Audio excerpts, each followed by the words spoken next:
अस्सलामुअलैकुम नाजरीन, मेरा नाम है आबिश और आप देख रहे हैं आबिश नरेट्स। आज मैं आप लोगों को एक्सप्लेन करूंगी टीन कॉमेडी फिल्म जिसका नाम है वाइल्ड चाइल्ड, इसलिए बड़े ही ध्यान से सुनिएगा। तो चलो बिना किसी देरी के वीडियो शुरू करते हैं। ये कहानी है एक नो उम्र बदतमीज़ लड़की जिसका नाम है पॉपी मूर। वो मेलिबू में रहती है।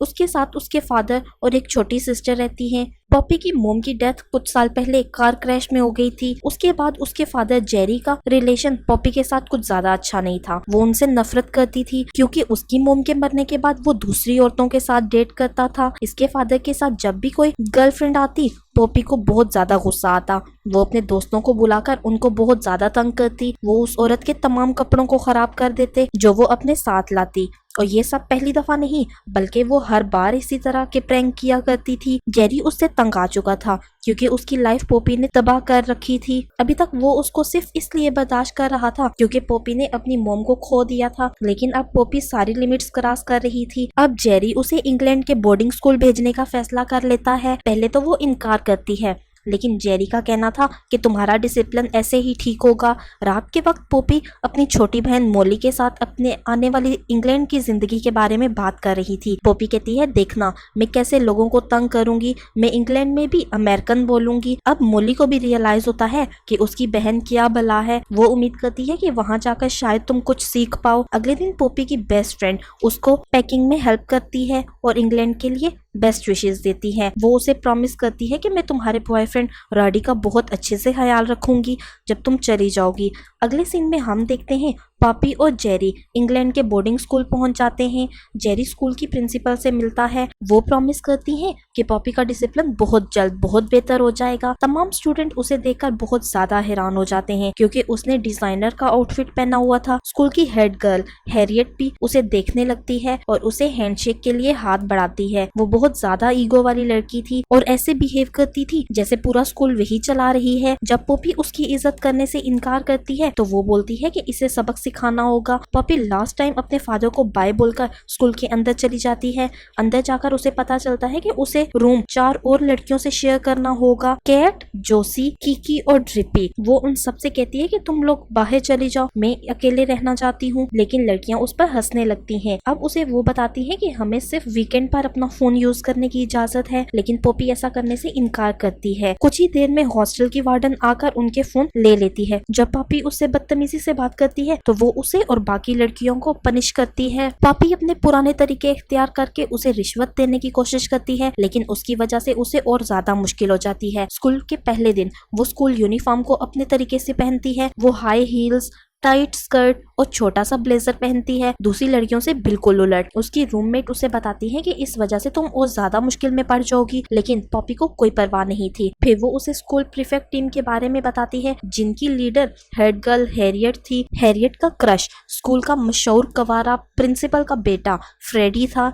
उस स्कूल का एक अहम असूल था कि कोई भी लड़की किसी लड़के से दोस्ती नहीं कर सकती, फ्रेडी से तो बिल्कुल भी नहीं। प्रिंसिपल भी अपने बेटे की किसी लड़की से दोस्ती से सख्त खिलाफ थी। रात को सोने से पहले लड़कियां पॉपी से पूछती हैं कितने लड़कों के साथ अब तक सो चुकी हो। जब वो उसकी लंबी लिस्ट सुनती हैं तो परेशान हो जाती हैं क्योंकि वो सब बचपन से ही हॉस्टल में रह रही थी और लड़कों के साथ तो उनका कोई तजर्बा नहीं था। इसके बाद वार्डन एक प्रॉपर यूनिफॉर्म पॉपी के लिए लाती है कि कल से तुम ये पहनोगी। पॉपी उस पर हंसकर सोने के लिए चली जाती है। जब वार्डन वहां से चली जाती है तो पॉपी कंप्यूटर रूम में जाकर अपनी बेस्ट फ्रेंड रूबी को ईमेल करती है जो भी उसकी लाइफ में चल रहा था। जब वो उधर थी तो वो देखती है कि कोई रूम से बाहर गया है। जब वो चेक करती है तो वो ड्रिपी थी जो फ्रीजर से स्नैक निकाल कर खा रही थी। उसके बाद एक फायर ड्रिल होती है, सब बाहर निकल रहे थे, लेकिन पॉपी हॉल में फंस जाती है। अब वो पकड़े जाने के डर की वजह से छत पर चढ़ती है और फिर वहां से एक बाथरूम में छलांग लगा देती है। वो बाथरूम फ्रेडी का था। अब वो उसे बाहर जाने का रास्ता बताता है और प्रॉमिस करता है कि मैं किसी को नहीं बताऊंगा। अगले दिन पॉपी स्कूल की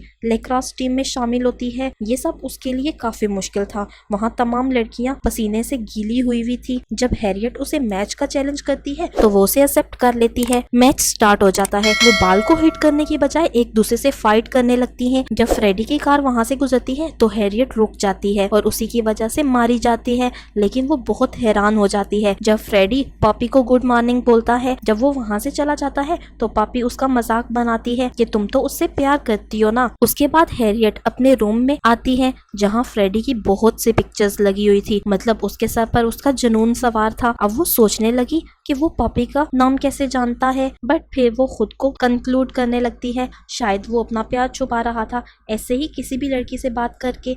उसके बाद पॉपी को प्रिंसिपल ऑफिस में बुलाया जाता है, जो उसके लड़ाई करने से बहुत मायूस हो गई थी। वो जानती थी कि पॉपी बुरी लड़की नहीं है और अब से वो बहुत अच्छी लड़की बनेगी और अच्छे से स्कूल में रहेगी। पॉपी प्रिंसिपल की लगाई हुई उम्मीद से काफी हैरान होती है। उसकी मोम के मरने के बाद पहली बार किसी ने उस पर यकीन किया और अच्छे की उम्मीद रखी। कुछ दिन बाद हैरियट अपने रूम में थी। वो दिखती है उसकी विंडो के बिल्कुल नीचे पॉपी बैठी हुई है।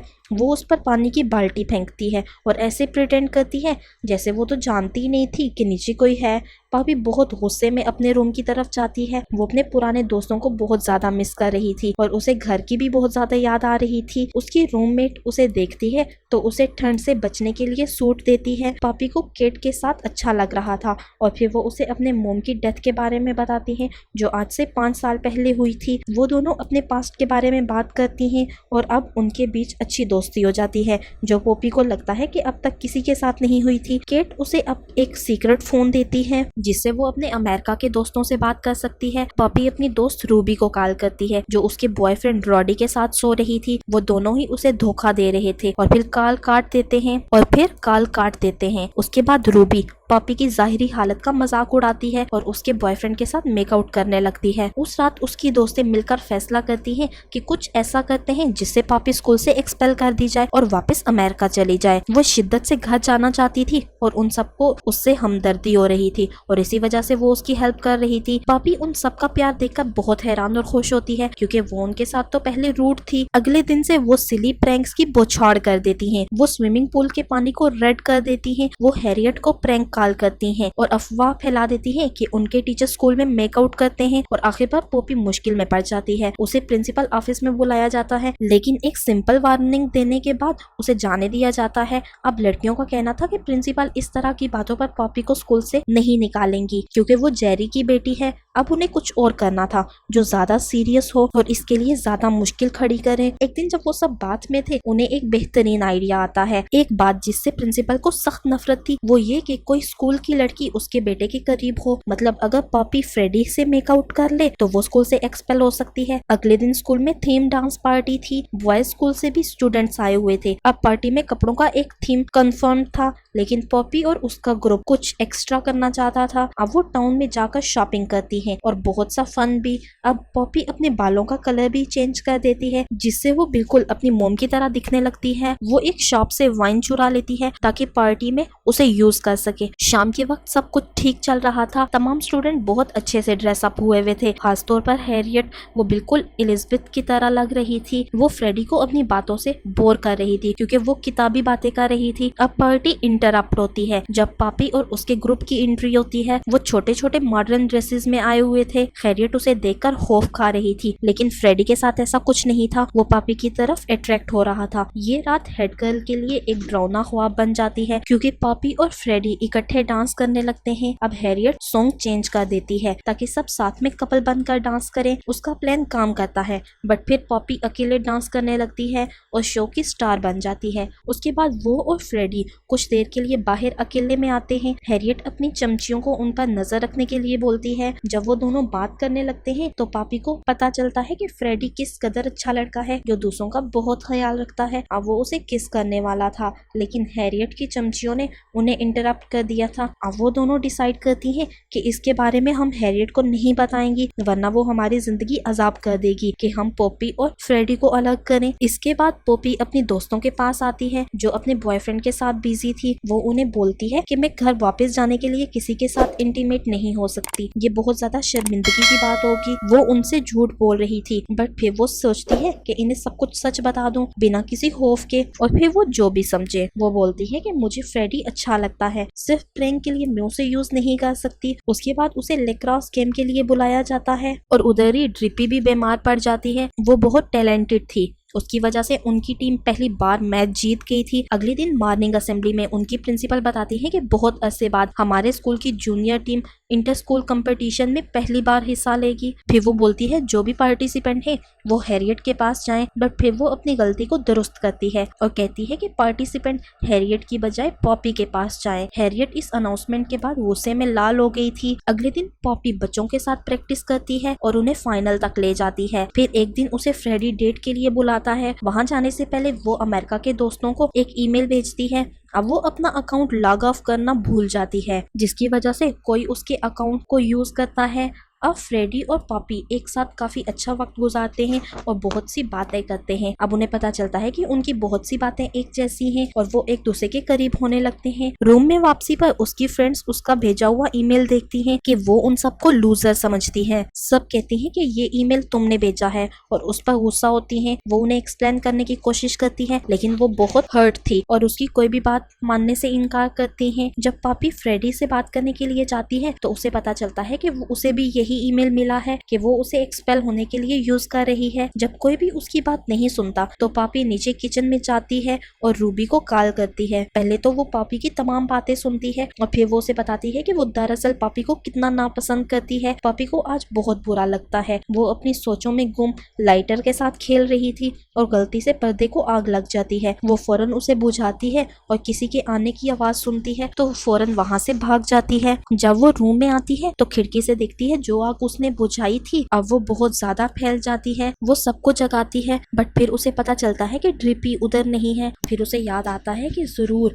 वो स्नैक खाने के लिए किचन में गई होगी, तो वो उसे बचाने के लिए भागती है। फायर फाइटर की मदद से वो उसे बचा लेती है। जब आग बुझ जाती है फ्रेडी को पॉपी का लाइटर वहां से मिलता है। उसे लगता है ये सब पॉपी ने एक्सपेल होने के लिए किया है। वो अब उसकी कोई बात नहीं सुनता और उसे उसका लाइटर वापस कर देता है बिना किसी को बताए। उसके बाद पॉपी एक ठीक फैसला करती है और आग का सारा जिम्मा खुद पर ले लेती है। प्रिंसिपल को पहले तो काफी मायूसी होती है, लेकिन कहती है पॉपी ने सच बोला है। अब वो बोलती है कि हियरिंग कोर्ट में होगी, वो फैसला करेंगे कि आगे क्या करना है। उसके बाद एक सीन दिखाया जाता है कि पॉपी को एक पिक्चर दिखती है। उसमें 1976 की लेक्रोस टीम थी जिसमें उसकी मोम भी शामिल थी।